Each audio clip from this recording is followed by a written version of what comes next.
is Rachel. I'm a homeschool mom to two boys, grades 3rd and 5th.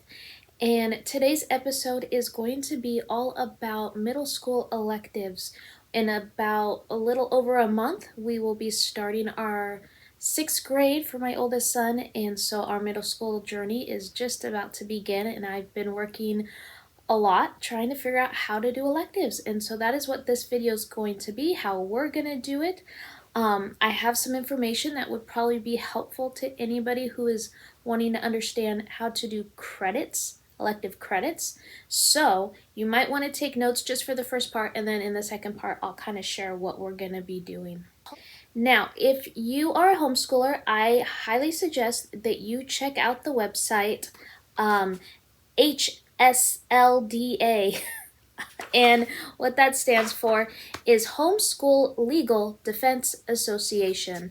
They are basically legal cheerleaders to help you be successful in homeschool, and they have so much information there, so many articles. I will link their website down below for you, but I did a lot of my research on their website. They will also break it down by state what the homeschool laws are for you. Funny enough, I was just peeking on Washington State, which is where we live, and there was a law that I did not realize we had. So it's helpful to get a refresher. Even if you think you know it, just double check every once in a while. Apparently I was overlooking one, which we're fine. I didn't realize there was, I don't know if it's really an attendance, but at least 180 days of school each year, which we do. We've already passed that for the year, but I didn't realize that there was actually a number. So good to know. I did a video about 6 things that we will be changing for our middle school years, and one of which is I will be giving my son a transcript. I want to give him credits, grades, GPA. Those are all things that we haven't done at all. And the reason we're doing it is so that I can learn how.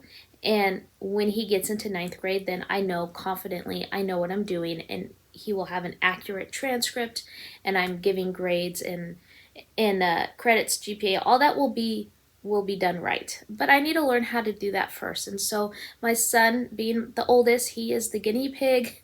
I will be practicing his middle school years so that I can know how to do those properly. So learning how to give a credit and an elective credit is one of my things on my to-do list this year. So according to HSLDA.org, any parent-taught course, the parent gets to determine the credit. However, they do have 3 suggestions of guidelines to help you make the best decision.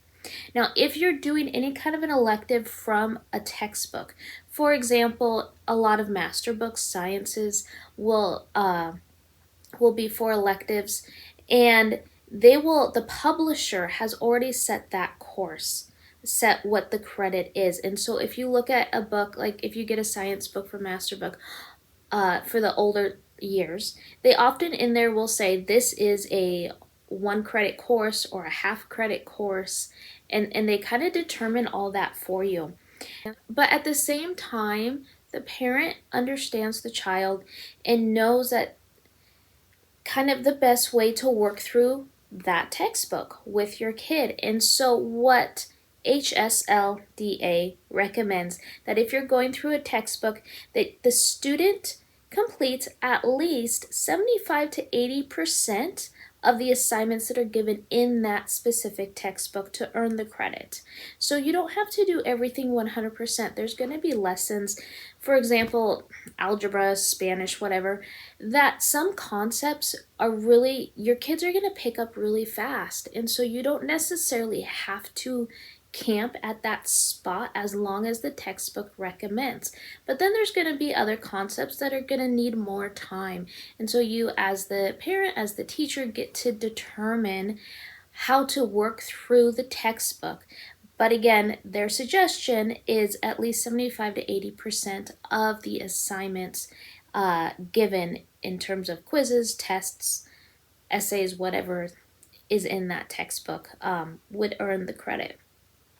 So that's the first suggestion is if you are using a specific textbook for credit, that it will already be laid out by the publisher in the beginning of the book. The second one, which is where I'm going to be pulling from a lot, is how to log hours. Now, I didn't realize this until I went on this website, but there's a different requirement for how many hours per class to get a credit if it's what they call a core subject or an elective. There are two different kinds. So a core subject would be English, science, math, history, or foreign language, and they would say that you need to log 150 hours for 1 credit. And typically, 1 credit is going to be the whole year.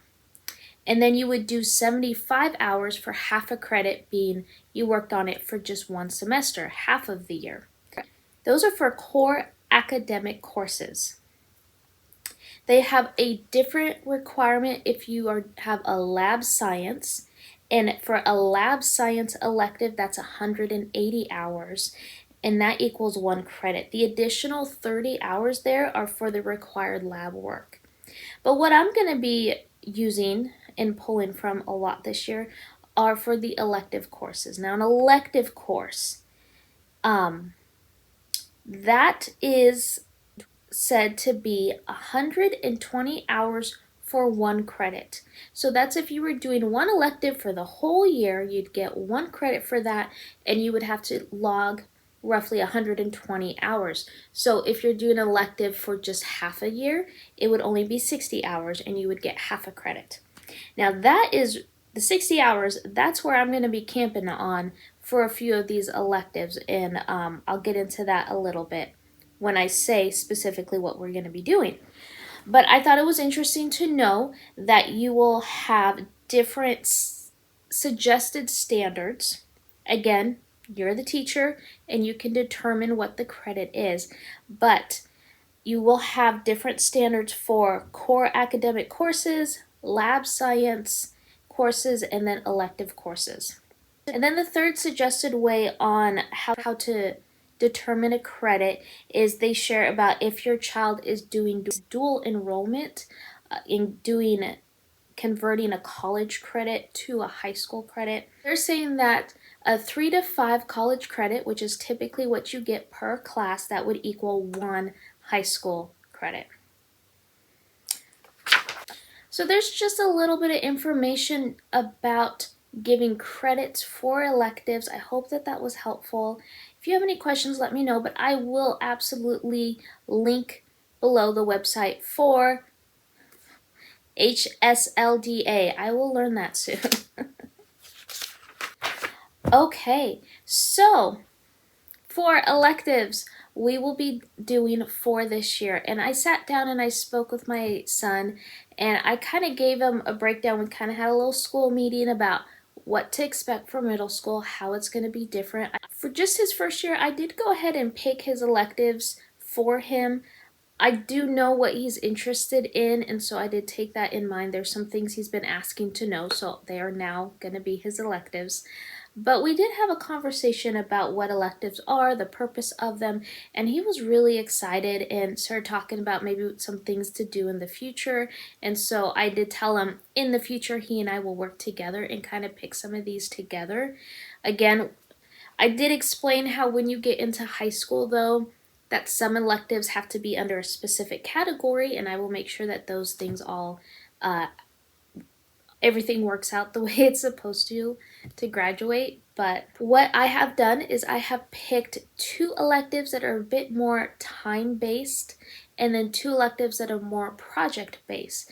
And so I shared with him what those were, and I told him, why don't you pick 1 timed one and 1 project one for the first semester, and then the other one. So he got to pick the order.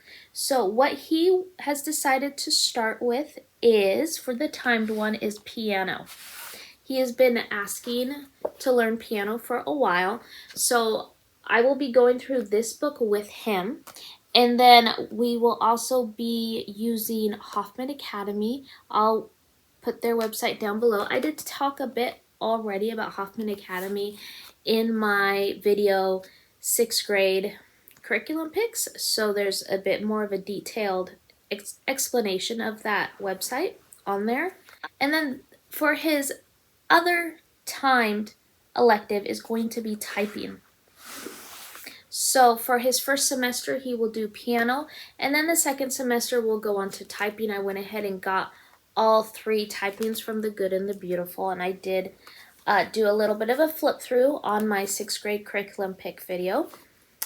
Now, how we're going to do this is I don't have a set get to this place by the end of the semester. We're just going to log some hours. So what I'm currently doing is I'm just sort of drawing out on my iPad sort of a log sheet for him. And I am breaking it down to 30-minute sections. And so to get to the 60 hours, there's 120 little areas that he can fill in every time that he has done 30 minutes. Now, I don't know how this is going to go. I don't know if we're going to be able to get the 60 hours in the semester, but 6th grade is our practice year, so I am not concerned about that at all.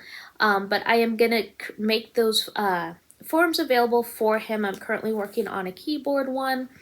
If you would be interested in having any kind of log sheet for an elective, let me know. I'd be happy to just put a whole bunch together and maybe throw it up on my Etsy account for, I don't know, $2 or something. Right now, I only have 2 designs. And so if you have a specific look you might like to do, I'd be happy to just do that. That's something that doesn't really take too much time for me to make. But that will help us keep track of the time spent per elective. And so that is how we will be handling those 2. Now the other 2 are the project ones. and they're going to be different. They're going to be different. He decided he wanted to start with wood shop. And we will be going through this book. Now, woodshop is going to be taught completely by my husband, and he and I have already kind of sat down, had a parent-teacher conference, basically, about what to expect. Now, I went ahead and went through this whole book, and I wrote out a sample lesson plans for the semester. However, I told my husband that he has total freedom to change these up and kind of just, I don't want to be, I don't think that I need to say, go over this topic this day, this many pages, do this project. I'm gonna kind of let him take the lead with this one.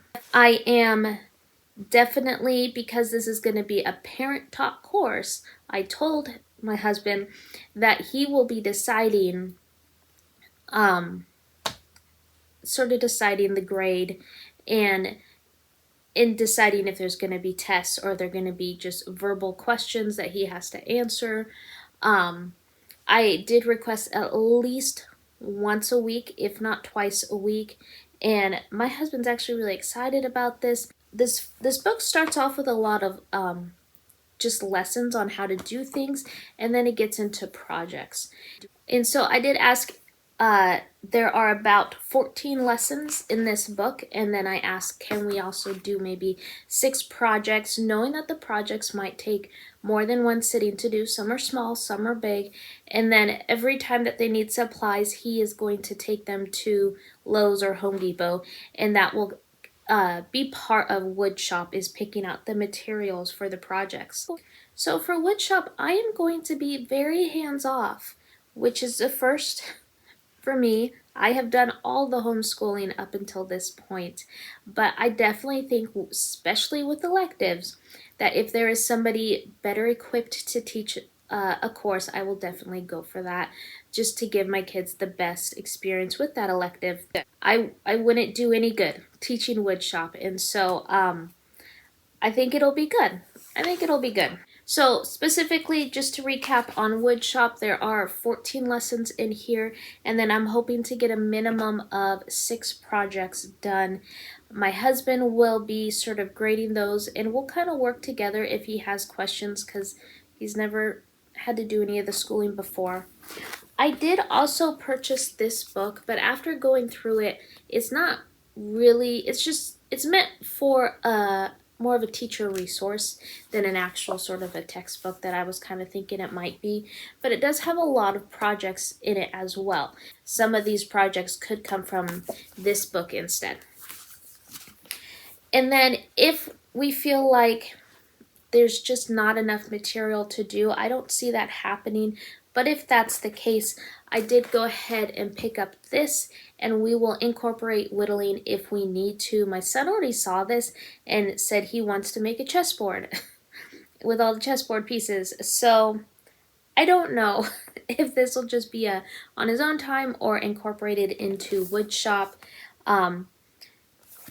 We will see. 6th grade is our practice year.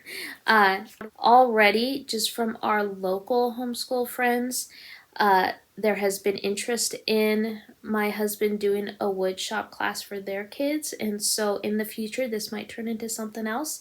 For now, we're just going to have him do it with just our son, and especially because we're trying to figure out how do we work out an elective credit and give grades. So I don't know. I think woodshop's gonna maybe become a bigger thing in our homeschool in the future, but we're excited to get started. And then the last project-based elective will be architecture. So my son will be doing this the second half of the year, and this is going to be taught through these 4 books that I went through on my 6th grade curriculum picks video. Now this, for example, this book right here, I feel like there's enough information here. It could have been just this book, but I had already bought these other resources, so I'm trying to decide how to make this fit into just 1 year with these 4 books, but they are all really good, and I think I have figured it out. I went through all of this and kind of made a lesson plan. So 2 of these books, this one and that one, are very project-based. They're full of projects to do. The majority of them are just drawing projects to do in here. And then these ones are just reading books. And so what I'm going to be doing is pairing up, and he will be working through these 2 books at the same time. So I'm gonna have him work, and I've already written out what pages to do, so what pages to read out of this, what pages of activities to do here, and giving him sort of a weekly assignment. This is how far I want you to get through this week, and then he can decide on his own time how to time management, if he wants to do it all in one sitting or kind of spread it out throughout the whole week. And then the second part of the semester will be these 2 books. Now, what I will be doing is going through before, and I'm kind of glad he decided not to start with this one, because I'm going to be making worksheets to go along with this curriculum. I've kind of written it all out, but I want to do some reading comprehension. There's a lot of vocab in these books that I want to kind of make little quizzes out of, and so that will help me with the grading, and that will be a part of the grading as well. And so I will be needing to go, it'll take some time to go through all of these and to make worksheets to go along for his weekly assignments. If you'd like to see the inside of these, again, my 6th grade curriculum picks, I have a whole section there for electives where I kind of go through all 4 of these materials and resources a little bit further. But yeah, I think that's about it. Hopefully this one was hopefully this helped give a little bit clarity on how we will be doing electives. Again, I'm going to be doing 2 time-based ones and going for 60 hours with each, and then 2 project-based ones, and that will be, one will be sort of graded by my husband, and then the other one, architecture, will be through the projects that he does, and then the weekly worksheets that I'm going to be making myself. Now, if you're interested in those log sheets for elective hours equaling up to 60 hours, that would be for just 1 semester, let me know. Currently I have finished the piano one. I'm currently working on a typing one. if you have other designs that you think would be helpful, either specifically to an elective, or if you'd like one that looks like bookshelves, or I don't know, whatever, I'd be happy to do it. That's something I kind of enjoy doodling on my iPad. And I'd be happy to do that and then just stick them up on my Etsy account for $1 or $2. That's not a problem at all. It will need, I have been setting the ones I'm doing for my son in 30-minute sections, meaning there's 120 areas to color in. I'll show you a copy of the one I'm currently working on. But yeah, so let me know if there's any interest in that, and I will be happy to do a bunch of those and then stick it up on Etsy for you. So if you have any questions, please let me know. Also, please look at that website. It is so helpful. I will learn. It is HSLDA.org. Homeschool Legal Defense Association, your legal homeschool cheerleaders. It's great. So definitely look up the resources there.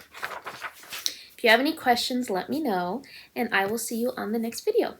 Okay, thank you. Bye.